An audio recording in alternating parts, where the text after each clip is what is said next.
Hello everyone, welcome to GK Jai magnet your brain. कैसे हैं आप सभी लोग? बहुत दिन बाद मुलाकात हो रही है। सो गाइज, आज हम लोग यहाँ पे एनसीईआरटी को लाइन बाय लाइन पढ़ने वाले हैं, क्योंकि एनसीईआरटी बुक का हर एक लाइन होता है काफ़ी ज़्यादा इंपॉर्टेंट। तो हम लोग कोई भी लाइन भी मिस नहीं करेंगे।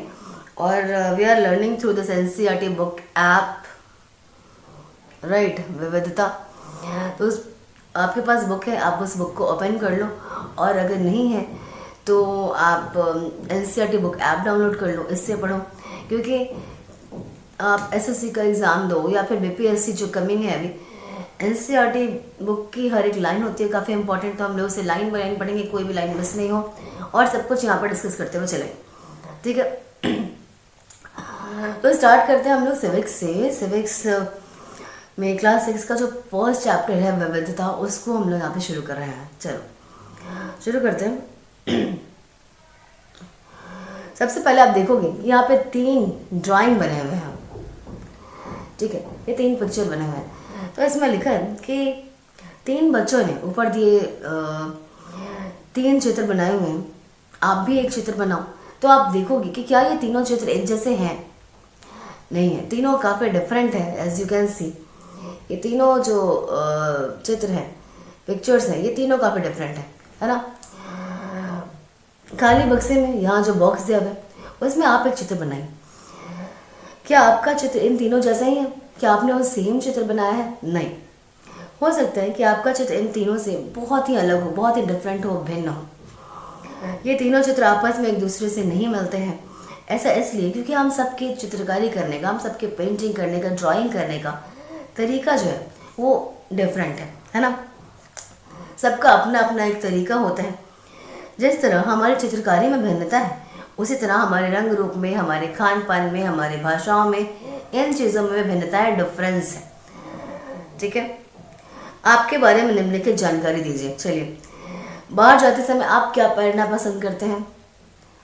जस्ट मैं क्वेश्चन पूछूं और आपके माइंड में आना चाहिए कि हाँ, मैं क्या करना चाहता हूँ या चाहती हूँ।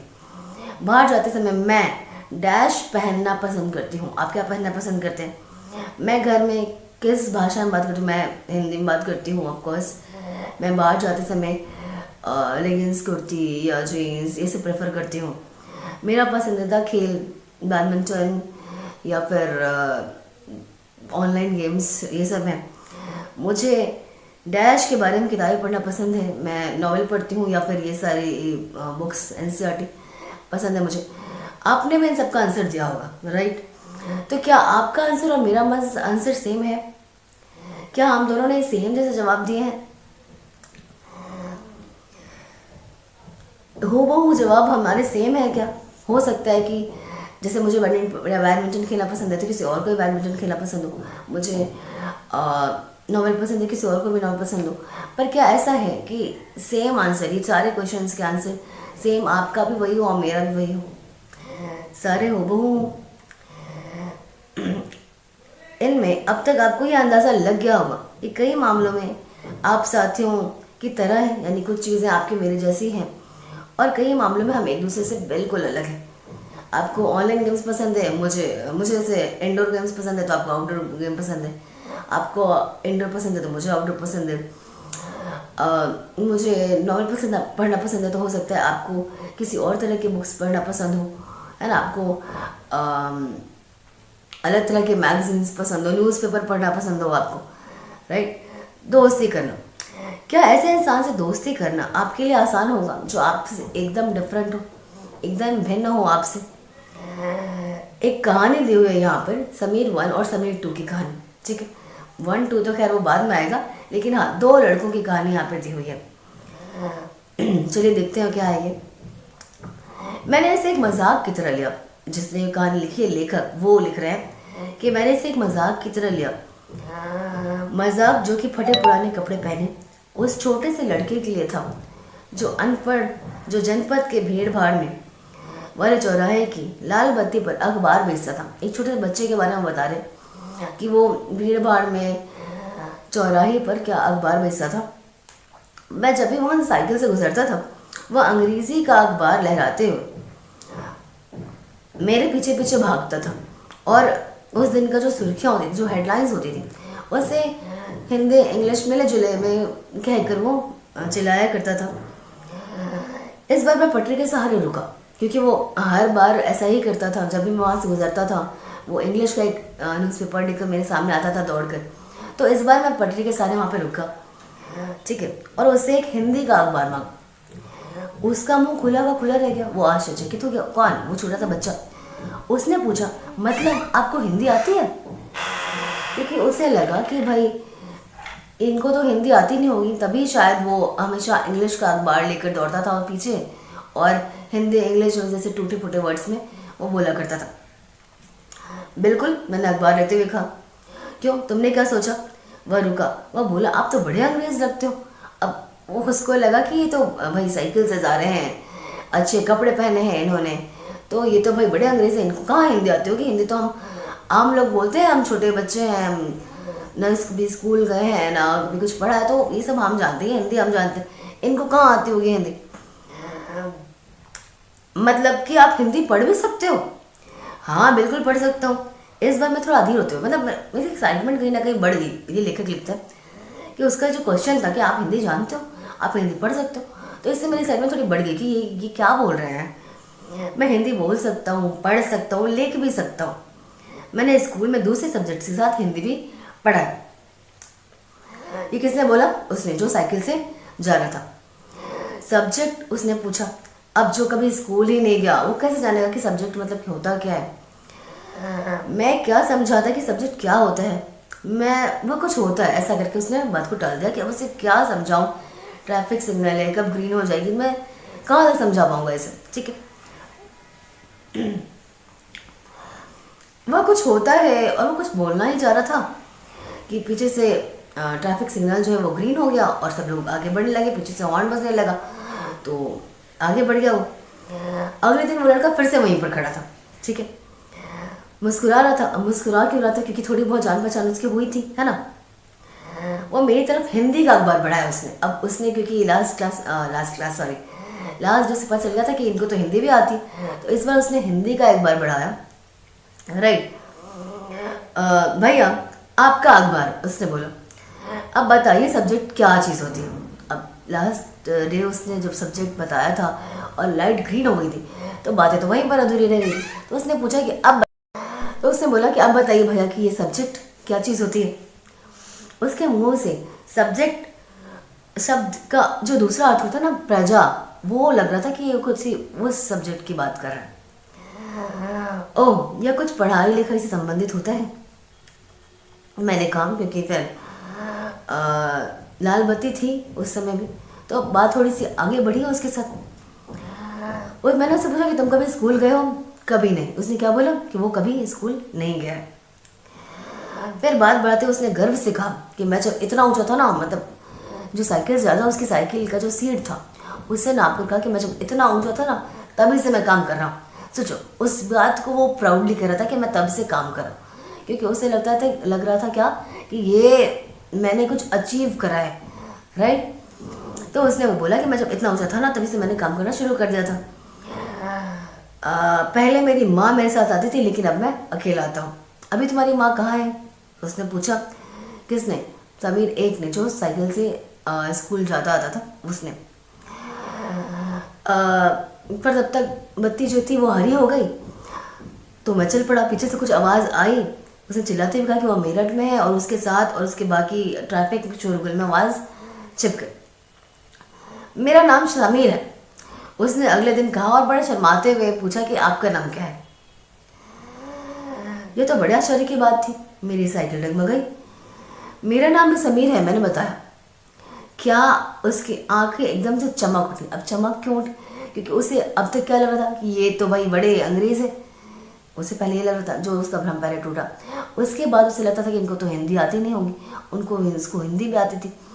फिर अब दोनों के नाम भी सेम थे, तो वो खुश हो गया कि भाई इतने बड़े अंग्रेज हैं, इतने पढ़े लिखे हैं, और मैं छोटा सा अखबार बेच रहा हूँ, फिर भी हम दोनों के नाम सेम है ना, कुछ एक जैसा है हम दोनों में। ये सोचकर उसकी आंखों में चमक आ गई।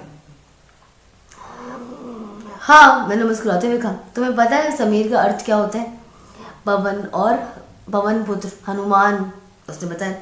तो अब से आप समीर एक और मैं समीर दो। किसने बोला? जो छोटा सा बच्चा था उसने बोला, आप समीर एक है और मैं समीर दो।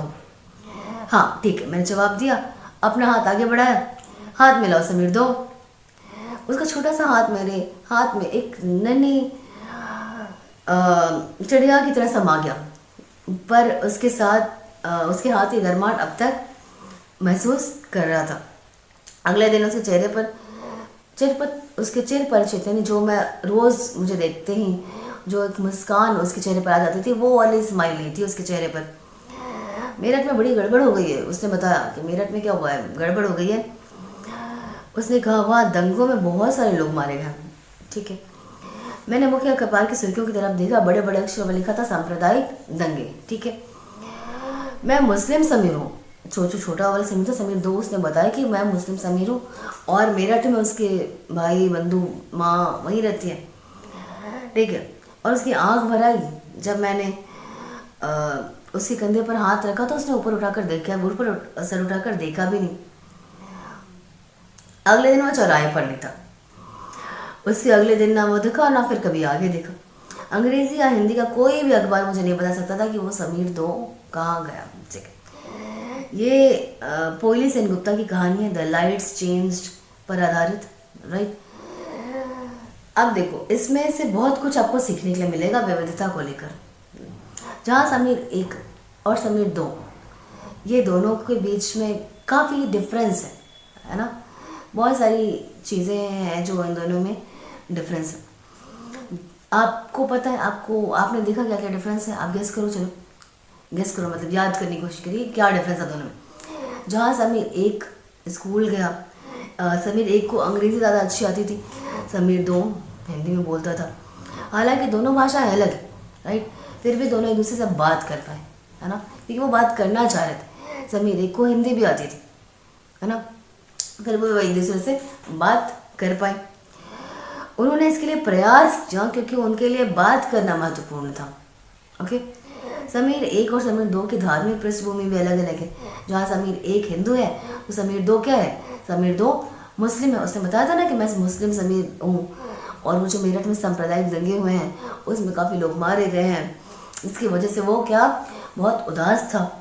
ठीक है, दोनों की धार्मिक, जहाँ समीर एक हिंदू है वहीं समीर दो क्या है? मुसलमान है। दोनों में दोस्ती हुई क्योंकि वो दोस्ती करना चाहते थे। खान पान, पहनावा, धर्म आदि सब एकदम से डिफरेंस था दोनों का। भिन्नताएं विविधता के पहलू हैं। ठीक है, ये जो डिफरेंस है वही विविधता के क्या है? पहलू हैं। अपने विविध धार्मिक और सांस्कृतिक पृष्ठभूमि के अलावा समीर एक और समीर दो में और भी कई डिफरेंस है। क्या क्या डिफरेंस है भाई? समीर एक ने स्कूल में पढ़ाई करी है और समीर दो में स्कूल में पढ़ाई नहीं करी है, उसको मौका ही नहीं मिला स्कूल जाने का। समीर दो को स्कूल जाने का मौका ही नहीं मिला। उसे संभवतः अपने इलाके में ऐसे कई लोग देखे होंगे आपने, ठीक है, जो गरीब हैं, जिनकी भोजन, घर और कपड़े की ज़रूरत भी पूरी नहीं हो पाती अच्छे से, है ना। ये जो है ना, ये जो डिफरेंस है लोगों के बीच, जो डिफरेंस होता है, ये कोई किसी के पास मोर देन इनफ चीज़ें हैं और किसी के पास रोटी कपड़ा मकान जैसी बेसिक नीड की चीज़ें भी नहीं हैं। तो ये जो है ये भी तो डिफरेंस ही है, पर ये विविधता के से थोड़ा अलग। ये क्या है? ये गैर बराबरी का रूप है। गैर बराबरी इक्वालिटी अनइक्वालिटी का रूप है, ये गैर बराबरी का रूप है। ठीक है, ये जो अमीर गरीब ये जो होता है ना, ये विविधता का नहीं, ये गैर बराबरी का रूप होता है। ठीक है, गैर बराबरी का मतलब है कि कुछ लोगों के पास न अवसर है, ना ही ज़मीन है या पैसे संसाधन जैसे दूसरों के पास।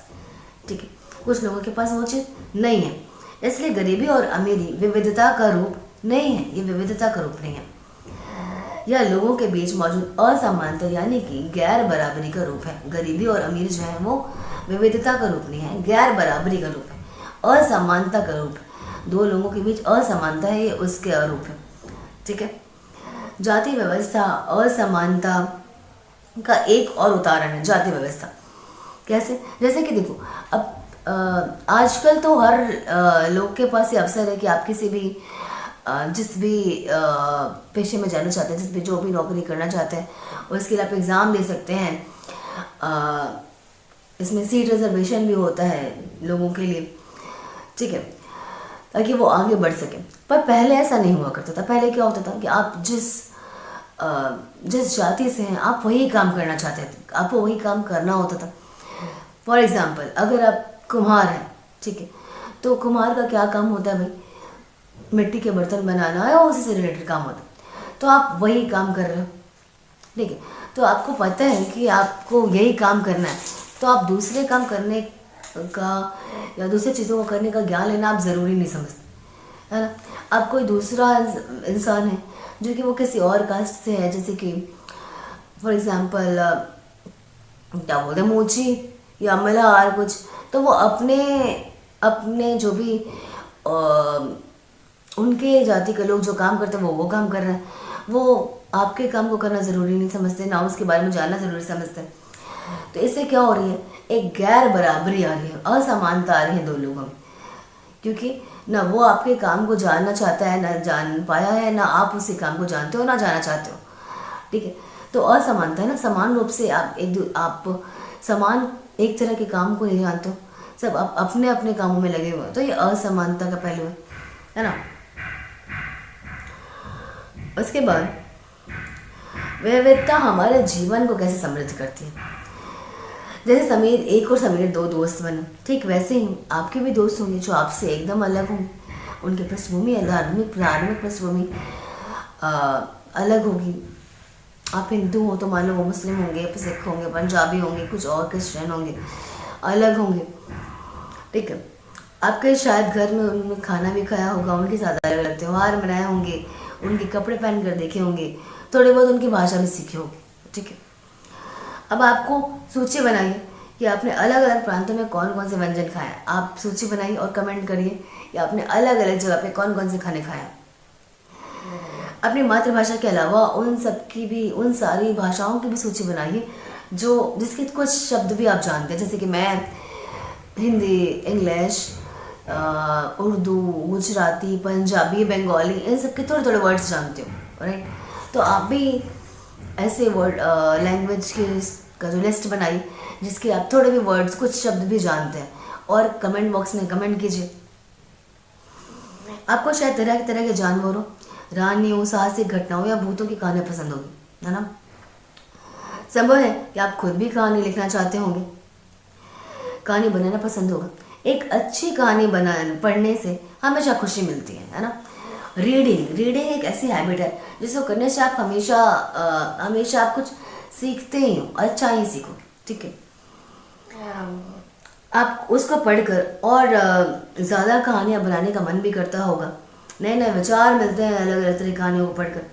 जो लोग कहानियाँ लिखते हैं वो विभिन्न स्रोतों, किताबों, वास्तविक जीवन से प्रेरणा लेते हैं।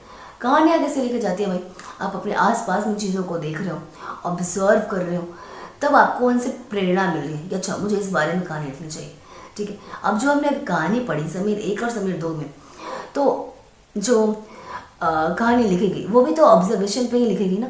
उन्होंने क्या देखा, एक छोटे से बच्चे को देखा ट्रैफिक सिग्नल पे जो अखबार बेचता था, तो ये भी तो एक ऑब्जर्वेशन पे ही कहानी। तो क्या होता है, कहानियाँ कैसे बनती हैं, हम चीज़ों को ऑब्जर्व करते हैं, अपने आसपास की चीज़ों, और उसके बाद हम उससे रिलेटेड कहानी लिखते हैं। कुछ हमें सीखने को मिला तो उससे रिलेटेड हमने कहानियाँ लिख दी, तो ऐसे कहानियाँ लिखी जाती हैं, ठीक है। कुछ लोग जंगल के जानवरों के नज़दीक रहे हैं तो उन्होंने उनके बारे में कहानियाँ लिख दी, ठीक है। उनकी दोस्ती, जानवरों के बीच दोस्ती हो रही है, जो लड़ाइयाँ हो रही है उसके बारे में कहानियाँ लिख दी। कुछ लोगों ने राजा रानियों के बारे में कहानियाँ लिखी। कुछ अन्य लोगों ने राजा रानी के वृतांत पढ़कर प्यार और सम्मान के किस्से लिखे, ठीक है। कुछ ने अपने बचपन के यादों में गोते लगाए, स्कूल और दोस्ती की मधुर यादों को कहानियों में लिख दिया, ठीक है। आप भी याद करते होगे कि बचपन में ऐसा आता है, वैसा था, और फिर आपने उस पर कहानी लिख दी, राइट। मान लीजिए कि आप एक चित्रकार हैं, यहाँ पर एक बॉक्स में दिया हुआ है पेज नंबर 8 में, राइट। मान लीजिए कि आप एक चित्रकार हैं, एक पेंटर हैं या कहानीकार जो ऐसी जगह पे रहते हैं, जो इस जगह पे रहते हैं, ऐसी जगह के जीवन के बारे में लिखिए या चित्र बनाइए, ठीक है। क्या आप सोचते हैं कि आपको ऐसी जगह पे रहने में मज़ा आएगा जहाँ उन 5 चीज़ों की सूची बनाई जिनकी कमी ऐसी जगह से सबसे ज़्यादा खलेगी, ठीक है। अब कैसी जगह के बारे में बात करें उसको हम लोग आगे देखते हैं कि किस जगह की बात करें। आप सभी कहानियों या कहानी कहने वालों को ऐसी जगह पर रहना पड़े, किस जगह पर रहना पड़े जहाँ सिर्फ दो ही रंग हो, मान लीजिए लाल और सफ़ेद। जितने भी कहानीकार हैं, जितने भी कहानी लिखने वाले हैं, सबको मान लीजिए किसी ऐसी जगह पर रहना पड़े जहाँ सिर्फ दो ही रंग हो। कौन कौन से रंग?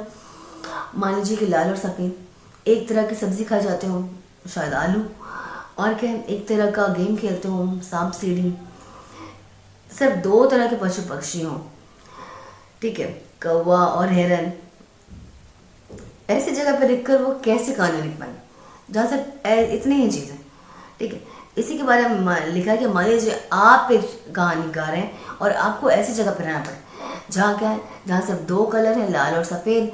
सिर्फ दो तरह के जानवर हैं, हिरन और कौवा। सिर्फ एक तरह की सब्जी खाई जाती है, आलू। सिर्फ एक तरह का गेम खेला जाता है, सांप सीढ़ी। तो ऐसी जगह पर आप कैसे कहानी लिख पाएंगे, है ना?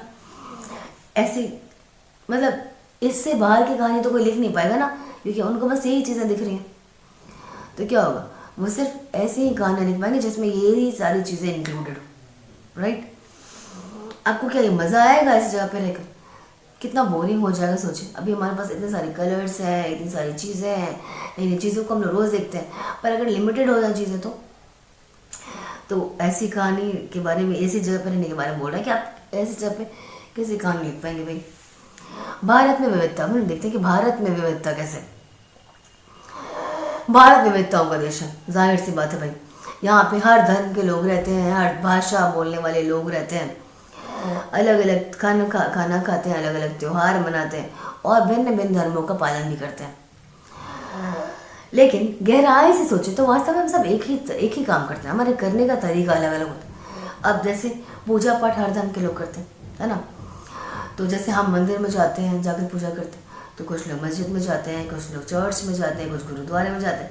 पर क्या करते हैं हम सारे एक ही चीज़, क्या करते हैं? प्रेयर करते हैं सब। भले हमारे करने का तरीका अलग, लेकिन हम एक ही जैसी चीज़ों को करते हैं। यहाँ पे एक कॉलम भी है, प्रार्थना करना। तो हिंदू लोग क्या करते हैं? भक्ति गीत गाते हैं, तो कुछ कुरान पढ़ते हैं, तो कुछ लोग क्या करते हैं चर्च में अलग अलग तरह के प्रेयर्स को गाते हैं। तो सब अलग अलग तरीके अलग होते हैं करने के, बट चीज़ें सेम ही हैं, केवल हमारे करने का तरीका अलग होता है। हम विविधता को कैसे समझें, ठीक है? तो अब ये देखें हम विविधता को कैसे समझ सकते हैं।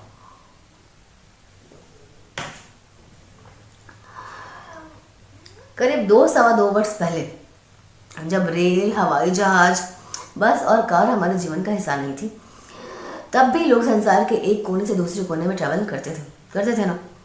कैसे जाते थे? वो पैदल यात्रा करते थे, वो पैदल जाते थे, राइट? वे पानी के जहाज में, घोड़ों से, ऊंट पर चढ़कर जाते थे या फिर पैदल चलकर जाते थे। अक्सर ये यात्राएं क्यों होती थी? या तो खेती और बसने के लिए नई ज़मीन की तलाश में होती थी, या फिर व्यापार के लेके जाते थे ये यात्राएं। रीज़न क्या क्या था व्यापार करने का? पहले या तो आपको खेती करनी है, ठीक है, जैसे कि घूम घूम कर जो खेती की जाती थी, एक जगह कि आपने ज़मीन को के हिस्से को कुछ जला दिया जिससे वो उपजाऊ हो गई, फिर आपने वहाँ पर कुछ पौधे लगा दिए किसी तरह के। फिर उसके बाद जब वहाँ की फर्टिलिटी ख़त्म हो गई, वो वहाँ की सॉइल की जो फर्टिलिटी है वो बार बार वहाँ उसको जलाने से ख़त्म हो गई, तो फिर आपको दूसरी जगह पर शिफ्ट करना पड़ा, शिफ्टिंग कल्टीवेशन जो बोलते हैं। तो फिर आप वहाँ से शिफ्ट करके दूसरी जगह पर चले गए। तो इस रीज़न से भी लोग एक जगह से दूसरी जगह जाते थे। फिर व्यापार के लिए जाते थे कि यहाँ पे कुछ चीज़ें ली और दूसरी जगह पर व्यापार करने चले गए, तो इसलिए भी लोग एक जगह से दूसरी जगह पर जाते थे, ठीक है। काफ़ी इसलिए लोग ये, क्योंकि ये बहुत टाइम लगता था एक जगह से दूसरी जगह जाने पे, क्योंकि रेल, हवाई जहाज, बस ये सब तो था नहीं, इसलिए वो लोग एक जगह पे काफ़ी देर तक जो वो ठहर जाते थे, ठीक है। इसके अलावा सूखे और अकाल के कारण भी वो एक दूसरे जगह पर शिफ्ट करते थे अपना। अकाल के कारण भी बार बार लोग अपना घर छोड़ देते थे, कहीं सूखा पड़ेगा तो वहाँ से छोड़कर वो दूसरी जगह पर चले गए, ठीक है। उन्हें जब पेट भर के खाना नहीं मिलता था तो वे नई जगह जाकर बस जाते थे, ताकि खाने की तलाश में चले गए दूसरी जगह पर। कुछ लोग काम की तलाश में, कुछ लोग युद्ध के कारण घर छोड़ देते थे, कहीं पे युद्ध हो गया है तो वहाँ से लोग भाग जाते थे, राइट। जैसे कि अभी अभी पहले की तो बात छोड़िए, अभी अफगानिस्तान के लोग कैसे वहाँ से तितर बितर होकर सब लोग एक जगह से दूसरी जगह पर चले गए गए युद्ध के कारण। तो पहले भी इस तरह के कारण हुआ करते थे, ठीक है। लोग जब नई जगह बसना शुरू करते थे तो उनके रहन सहन में थोड़ा बदलाव आ जाता था। क्यों आता था बदलाव? क्योंकि वो नई जगह है, नए लोगों को देख रहे हैं कि वो कैसे रह रहे हैं, तो कुछ चीज़ें उनकी अडॉप्ट कर लेते थे वो, है ना। कुछ चीज़ें वे नई जगह की अपना लेते थे और कुछ वो अपनी तरह से करते रहते पुराने ढर्रे के, जैसे वो पहले किया करते थे वैसे करते रहते। तो अब क्या, और वहाँ के जो लोग उनको देख रहे हैं कि वो अपने पुराने ढर्रे पे कैसी चीज़ों को किया करते थे, वहाँ के लोगों ने उनकी चीज़ों को अपना लिया, है ना, कि वो कैसे करते हैं, उनको अच्छा लगा तो उन्होंने वो उस तरह से करना शुरू कर दिया। और जो नई जगह पे जाकर बसे, उन्हें नई जगह की चीज़ों को देखा तो वो उस तरह से कुछ चीज़ें करना शुरू कर दिया वो लोग, ठीक है। इस तरह उनकी भाषा, भोजन, संगीत, धर्म आदि में नए पुराने का क्या हुआ, मिश्रण होता चला गया। उनकी संस्कृति और नई जगह की संस्कृति में आदान प्रदान होता और धीरे धीरे एक मिश्रित यानी कि मिले जुली संस्कृति उभर जाती थी, ठीक है। मिली जुली संस्कृति मतलब कुछ वो अपनी तरह से कर रहे हैं, कुछ वो नए लोगों की तरह से करना चाह रहे हैं, देख कर सीख रहे हैं, और जो वहाँ के नए लोग हैं वो उनके तरह को सीख रहे हैं। तो ऐसे क्या होता है, मिली जुली संस्कृति बन जाती, ठीक है। अगर अलग अलग क्षेत्रों का इतिहास देखें तो हमें पता चलेगा कि किस तरह विभिन्न सांस्कृतिक प्रभावों के ने वहाँ के जीवन और संस्कृति को आकार देने में योगदान किया है। इस तरह कई क्षेत्र ने अपने विशिष्ट इतिहास के कारण विविधता संपन्न हो जाते हैं। विविधता संपन्न यानी कि वहाँ पे अलग अलग तरह की लोग हैं, अलग अलग तरह का खान पान हो रहा है, अलग अलग तरह के गाने गाए जा रहे हैं, ठीक है। तो ये मिश्रित संस्कृति पैदा हो जाती है, ठीक। इसी प्रकार लोग अलग अलग तरह की भौगोलिक स्थितियों के कारण से किस प्रकार सामंजस्य बैठाते हैं। भौगोलिक स्थिति मतलब वहाँ कहीं कोई पहाड़ी इलाका है, कोई जंगली एरिया है, राइट। तो भौगोलिक स्थिति से भी जैसे वो सामंजस्य बैठाते हैं, उससे भी विविधता उत्पन्न होती है। अब ज़रूरी थोड़ी कि जैसे हम यहाँ पे मैदानी क्षेत्र में जैसे लोग रहते हैं वैसे ही पहाड़ी क्षेत्र में लोग रहें, है ना। उनके रहने का जो तरीका होगा वो अलग होगा, हमारे रहने का तरीका अलग होगा। आपने रूफ देखा होगा, कहीं के रूफ जो होते हैं, छत फ्लैट होती है, लेकिन आपने इग्लू के बारे में पढ़ा होगा, ठीक है। कि कहीं किसी जगह छत क्या होते हैं, ऐसे स्लोपी होते हैं ताकि जहाँ पे ज़्यादा बारिश हो रही है ताकि बारिश का पानी वहाँ पे जमे नहीं और सीधे नीचे चला जाए। तो भौगोलिक क्षेत्र वहाँ की किस एरिया में वो रह रहे हैं उसका भी उनके रहन सहन पर असर पड़ता है। और वो भी क्या करता है, दो तरह अलग अलग जगहों पर रहने वाले लोगों के तरीके में डिफरेंस, विविधता लेके आ जाता है, ठीक है। बड़ा न केवल वहाँ के लोगों के कपड़ों और खान पान के आदतों में फ़र्क होगा, बल्कि जिस तरह के वो काम करेंगे वे भी अलग अलग होंगे। शहरों में अक्सर लोग ये भूल जाते हैं कि उनका जीवन उनके भौतिक वातावरण से किस तरह से जुड़ा हुआ है, ठीक है। ओके, तो अब लगभग 15 to 20 मिनट्स का वीडियो है जिसको हम लोग नेक्स्ट पार्ट में कवर करेंगे और मैं उसे आज ही अपलोड भी कर दूँगी। Okay, tata, bye bye, take care.